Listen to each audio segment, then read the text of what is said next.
പ്രിയപ്പെട്ട വിദ്യാർത്ഥികളെ, LGS LDC എക്സാമുകൾക്ക് വേണ്ടി പ്രിപ്പയർ ചെയ്യുന്ന വിദ്യാർത്ഥികൾക്ക് വേണ്ടി നമ്മുടെ ചാനലിൽ ഒരു ക്വസ്റ്റ്യൻ സീരീസ് ആരംഭിച്ചിട്ടുണ്ടായിരുന്നു.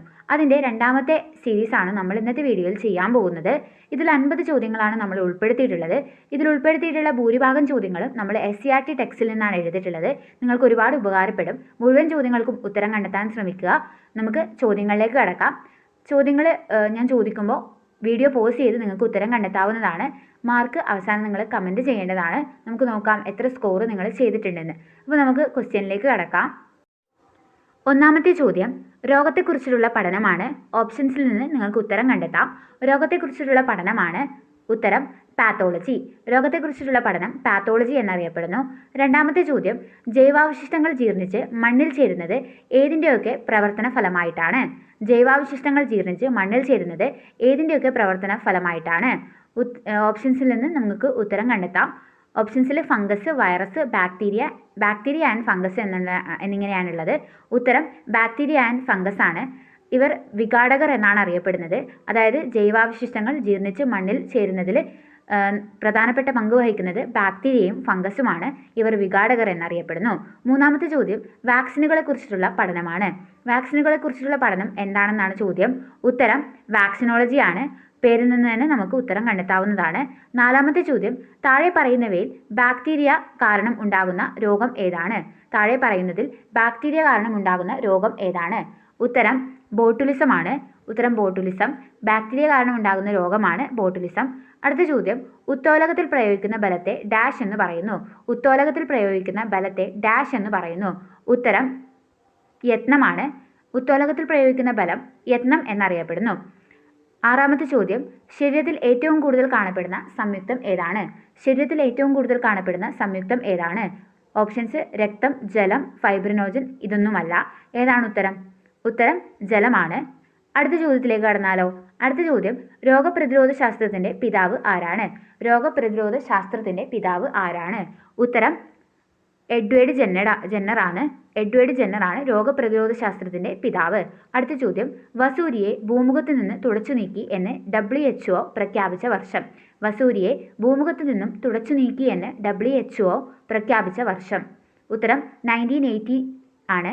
1980 വസൂരിയെ ഭൂമുഖത്ത് നിന്ന് തുടച്ചു നീക്കിയെന്ന് WHO പ്രഖ്യാപിച്ചത്. അടുത്ത ചോദ്യം ഇന്ത്യയിൽ ആദ്യമായിട്ട് എയ്ഡ്സ് റിപ്പോർട്ട് ചെയ്ത വർഷം. ഇന്ത്യയിൽ ആദ്യമായിട്ട് എയ്ഡ്സ് റിപ്പോർട്ട് ചെയ്ത വർഷം. ഉത്തരം 1986 ആണ്. 1986 ഇന്ത്യയിൽ ആദ്യമായിട്ട് എയ്ഡ്സ് റിപ്പോർട്ട് ചെയ്യുന്നത്. അടുത്ത ചോദ്യം കപ്പി എത്രാം വർഗം ഉത്തോലകം ആണ്? കപ്പി എത്രാം വർഗ ഉത്തോലകം ആണ്? ഉത്തരം 1-ാം വർഗ ഉത്തോലകമാണ് കപ്പി. അടുത്ത ചോദ്യം മനുഷ്യൻ ഇന്നേ വരെ കാലുകുത്തിയ ഒരേയൊരു ആകാശഗോളം. മനുഷ്യൻ ഇന്നേ വരെ കാലുകുത്തിയ ഒരേയൊരു ആകാശഗോളം. ഉത്തരം സിമ്പിളാണ്. ഉത്തരം ചന്ദ്രനാണ്.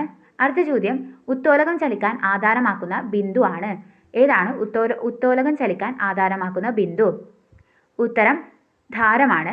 ധാരം ആധാരമാക്കിയിട്ടാണ് ഉത്തോലകം ചലിക്കുന്നത്. അടുത്ത ചോദ്യം താഴെ പറയുന്നതിൽ വായുവിലൂടെ പകരാത്ത രോഗമേത്? താഴെ പറയുന്നതിൽ വായുവിലൂടെ പകരാത്ത രോഗമേത്? ഉത്തരം കോളറയാണ്. കോളറ ജലത്തിലൂടെയാണ് പകരുന്നത്. മലിനമായിട്ടുള്ള ജലത്തിലൂടെയാണ് പകരുന്നത്. അടുത്ത ചോദ്യം താഴെ പറയുന്നതിൽ വായുവിലൂടെ പകരുന്ന രോഗം ഏതാണ്? താഴെ പറയുന്നവയിൽ വായുവിലൂടെ പകരുന്ന രോഗം ഏതാണ്? ഉത്തരം ക്ഷയമാണ്. ക്ഷയം വായുവിലൂടെ പകരുന്നു. അടുത്ത ചോദ്യം താഴെ പറയുന്നതിൽ ബാക്ടീരിയ കാരണം ഉണ്ടാകുന്ന രോഗം ഏതാണ്? താഴെ പറയുന്നതിൽ ബാക്ടീരിയ കാരണം ഉണ്ടാകുന്ന രോഗം ഓപ്ഷൻസിൽ പോളിയോ, മീസിൽസ്, ട്രക്കോമ, വസൂരി എന്നിവയാണുള്ളത്. ഉത്തരം ട്രക്കോമയാണ്. അടുത്ത ചോദ്യം വെള്ളം നീരാവിയായി മാറുന്നത് ഏത് പ്രവർത്തനത്തിന് ഉദാഹരണമാണ്? വെള്ളം നീരാവിയായി മാറുന്നത് ഏത് പ്രവർത്തനത്തിന് ഉദാഹരണമാണ്? ഓപ്ഷൻസിൽ സാന്ദ്രീകരണം, ബാഷ്പീകരണം, സേചനം. ഇതൊന്നുമല്ല.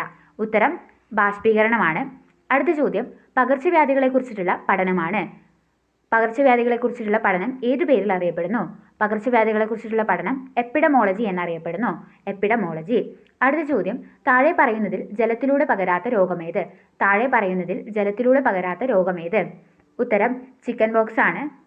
അടുത്ത ചോദ്യം സാർവിക ലായകം ഏതാണ്? സാർവിക ലായകം ഏതാണ്? ഉത്തരം ജലമാണ്. അടുത്ത ചോദ്യം വ്യാവസായിക പദ്ധതി എന്നറിയപ്പെടുന്നത് ഏത് പഞ്ചവത്സര പദ്ധതിയാണ്?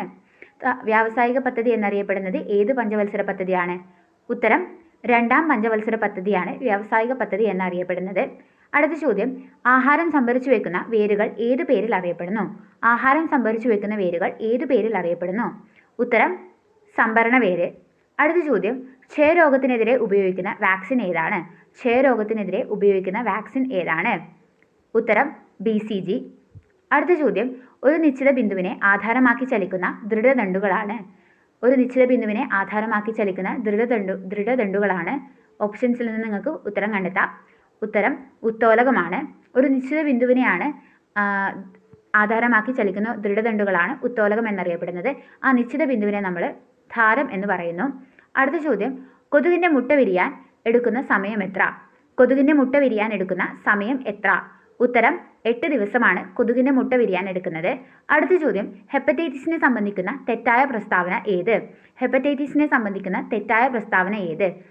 ഉത്തരം നിങ്ങൾക്ക് കണ്ടെത്താം. ഉത്തരം എന്ന് പറയുന്നത് ഫൈലേറിയൻ വിരകളാണ് ഇതിന് കാരണം. ഇതാണ് തെറ്റായിട്ടുള്ള പ്രസ്താവന. ബാക്കിയൊക്കെ ശരിയാണ് ഹെപ്പറ്റൈറ്റിസിനെ സംബന്ധിച്ച്. അടുത്ത ചോദ്യം, മനുഷ്യൻ ആദ്യമായിട്ട് ബഹിരാകാശ യാത്ര നടത്തിയ വർഷം? മനുഷ്യൻ ആദ്യമായിട്ട് ബഹിരാകാശ യാത്ര നടത്തിയ വർഷം? ഉത്തരം 1961. അടുത്ത ചോദ്യം, താഴെ പറയുന്നതിൽ മൂന്നാം വർഗ ഉത്തോലകം ഏതാണ്? താഴെ പറയുന്നതിൽ മൂന്നാം വർഗ ഉത്തോലകം ഏതാണ്? ഉത്തരം ചൂണ്ട. അടുത്ത ചോദ്യം, സൂക്ഷ്മാണുക്കൾ കൊണ്ടുള്ള ഉപയോഗം താഴെ പറയുന്നതിൽ ഏതാണ്? അരിമാവ് പുളിക്കുന്നു, പാൽ തൈരാക്കുന്നു, ചികിത്സാ രംഗത്ത് പ്രയോജനപ്പെടുത്തുന്നു, ഇവയെല്ലാം. ഇതിലേതാണ് സൂക്ഷ്മാണുക്കൾ കൊണ്ടുള്ള ഉപയോഗം? ഇവയെല്ലാമാണ് ഉത്തരം. ഇവയെല്ലാം സൂക്ഷ്മാണുക്കൾ കൊണ്ടുള്ള ഉപയോഗം തന്നെയാണ്. അടുത്ത ചോദ്യം, ആദ്യമായി ബഹിരാകാശത്തെത്തിയ ജീവിയാണ് ലൈക്ക. ഇത് ഏത് വർഷമാണ് നടന്നത്? ഈ സംഭവം നടന്നത് ഏത് വർഷമാണ്? ഉത്തരം 1957 ലൈക്ക എന്ന് പറയുന്ന നായ ബഹിരാകാശത്ത് എത്തിയത്. അടുത്ത ചോദ്യം, സൂപ്പർ ബഗുകളെ ജനറ്റിക് എഞ്ചിനീയറിംഗ് വഴി വികസിപ്പിച്ച ഇന്ത്യൻ ശാസ്ത്രജ്ഞൻ ആരാണ്? സൂപ്പർ ബഗുകളെ ജനറ്റിക് എഞ്ചിനീയറിംഗ് വഴി വികസിപ്പിച്ച ഇന്ത്യൻ ശാസ്ത്രജ്ഞൻ ആരാണ്? ഉത്തരം ആനന്ദ് മോഹൻ ചക്രവർത്തിയാണ് ജനറ്റിക് എഞ്ചിനീയറിംഗ് വഴി സൂപ്പർ ബഗുകളെ സൃഷ്ടിച്ചത്. അടുത്ത ചോദ്യം, ഉറുമ്പ് കടിക്കുമ്പോൾ നമ്മുടെ ശരീരത്തിൽ പ്രവേശിക്കുന്ന ആസിഡ് ഏതാണ്? ഉറുമ്പ് കടിക്കുമ്പോൾ നമ്മുടെ ശരീരത്തിൽ പ്രവേശിക്കുന്ന ആസിഡ് ഏതാണ്? ഉത്തരം ഫോർമിക് ആസിഡ് ആണ്. ഉത്തരം ഉറുമ്പ് കടിക്കുമ്പോൾ നമ്മുടെ ശരീരത്തിൽ പ്രവേശിക്കുന്ന ആസിഡ് ഫോർമിക് ആസിഡ് ആണ്. അടുത്ത ചോദ്യം, അപ്പക്കാരം രാസപരമായി എന്താണ്? അപ്പക്കാരം രാസപരമായിട്ട് എന്താണ്? ഉത്തരം സോഡിയം ബൈകാർബണേറ്റ് ആണ്. അപ്പക്കാരം രാസപരമായിട്ട് സോഡിയം കാർബണേറ്റ് എന്നറിയപ്പെടുന്നു. അടുത്ത ചോദ്യം, ടെലിസ്കോപ്പിൽ ഉപയോഗിക്കുന്ന ലെൻസ് ഏതാണ്? ടെലിസ്കോപ്പിൽ ഉപയോഗിക്കുന്ന ലെൻസ് ഏതാണ് എന്നാണ് ചോദ്യം. ഉത്തരം കോൺവെക്സ് ആണ് ടെലിസ്കോപ്പിൽ ഉപയോഗിക്കുന്ന ലെൻസ്. അടുത്ത ചോദ്യം, ജന്തുകോശം കണ്ടുപിടിച്ചത് ആരാണ്? ജന്തുകോശം കണ്ടുപിടിച്ചത് ആരാണ്? ജന്തുകോശം കണ്ടുപിടിച്ചത് തിയോഡർ ഷാൻ ആണ്. അടുത്ത ചോദ്യം, ആപ്പിളിൽ അടങ്ങിയിരിക്കുന്ന ആസിഡ് ഏതാണ്? ആപ്പിളിൽ അടങ്ങിയിരിക്കുന്ന ആസിഡ് മാലിക് ആസിഡ് ആണ്. അടുത്ത ചോദ്യം, ഹൈഡ്രജൻ കണ്ടെത്തിയത് ആരാണ്? ഹൈഡ്രജൻ കണ്ടെത്തിയത് ആരാണ്? ഉത്തരം കാവൻഡിഷ് ആണ് ഹൈഡ്രജൻ കണ്ടെത്തിയത്. അടുത്ത ചോദ്യം, മൺസൂൺ കാലാവസ്ഥാ മേഖലകളിൽ ലാറ്ററൈസേഷൻ പ്രക്രിയ മൂലം രൂപം കൊള്ളുന്ന മണ്ണിനമേത്? മൺസൂൺ കാലാവസ്ഥാ മേഖലകളിൽ ലാറ്ററൈസേഷൻ പ്രക്രിയയിലൂടെ രൂപം കൊള്ളുന്ന മണ്ണിനം ഏതാണെന്നാണ് ചോദ്യം. ഉത്തരം ചെങ്കൽ മണ്ണാണ് ഈ പ്രക്രിയയിലൂടെ രൂപം കൊള്ളുന്നത്. അടുത്ത ചോദ്യം, ആസിഡുകൾ കാർബണേറ്റുകളുമായിട്ട് പ്രവർത്തിക്കുമ്പോൾ ഉണ്ടാകുന്ന വാതകം ഏതാണ്? ആസിഡുകൾ കാർബണേറ്റുകളുമായിട്ട് പ്രവർത്തിക്കുമ്പോൾ ഉണ്ടാകുന്ന വാതകം ഏതാണ്? ഉത്തരം കാർബൺ ഡൈ ഓക്സൈഡ് ആണ് ആസിഡുകൾ കാർബണേറ്റുകളുമായിട്ട് പ്രവർത്തിക്കുമ്പോൾ ഉണ്ടാകുന്ന വാതകം. ആസിഡുകൾ ലോഹങ്ങളുമായിട്ട് പ്രവർത്തിക്കുമ്പോൾ ഉണ്ടാകുന്ന വാതകമാണ് ഹൈഡ്രജൻ. അടുത്ത ചോദ്യം, കറുത്ത പരുത്തി മണ്ണിൻ്റെ പേര് മറ്റൊരു പേരെന്താണെന്നാണ് ചോദ്യം. കറുത്ത പരുത്തി മണ്ണിൻ്റെ മറ്റൊരു പേര്? ഉത്തരം റിഗർ ആണ് കറുത്ത മണ്ണിൻ്റെ മറ്റൊരു പേര്. അടുത്ത ചോദ്യം, മണ്ണിനെക്കുറിച്ചുള്ള താഴെ കൊടുത്തിരിക്കുന്ന പ്രസ്താവനയിൽ തെറ്റായത് ഏതാണെന്നാണ് കണ്ടുപിടിക്കേണ്ടത്. ഒന്നാമത്തെ പ്രസ്താവന, വിത്ത് മുളയ്ക്കുന്നതിന് മണ്ണ് അത്യാവശ്യമാണ്. ഇന്ത്യയിൽ ഏറ്റവും കൂടുതലായി കാണപ്പെടുന്നത് എക്കൽ മണ്ണാണ്. ഡിസംബർ 5 അന്താരാഷ്ട്ര മണ്ണു ദിനമായി ആചരിക്കുന്നു. കേരളത്തിൽ ഏറ്റവും കൂടുതൽ കാണപ്പെടുന്നത് ലാറ്ററൈറ്റ് മണ്ണ്. പ്രസ്താവന ഒന്നുകൂടി നോക്കുക. വിത്ത് മുളയ്ക്കുന്നതിന് മണ്ണ് അത്യാവശ്യമാണ്. ഇന്ത്യയിൽ ഏറ്റവും കൂടുതലായി കാണപ്പെടുന്നത് എക്കൽ മണ്ണാണ്. ഡിസംബർ 5 അന്താരാഷ്ട്ര മണ്ണ് ദിനമായിട്ട് ആചരിക്കുന്നു. കേരളത്തിൽ ഏറ്റവും കൂടുതൽ കാണപ്പെടുന്നത് ലാറ്ററൈറ്റ് മണ്ണാണ്. ഇതിൽ തെറ്റായത് ഏതാണെന്നാണ് കണ്ടുപിടിക്കേണ്ടത്.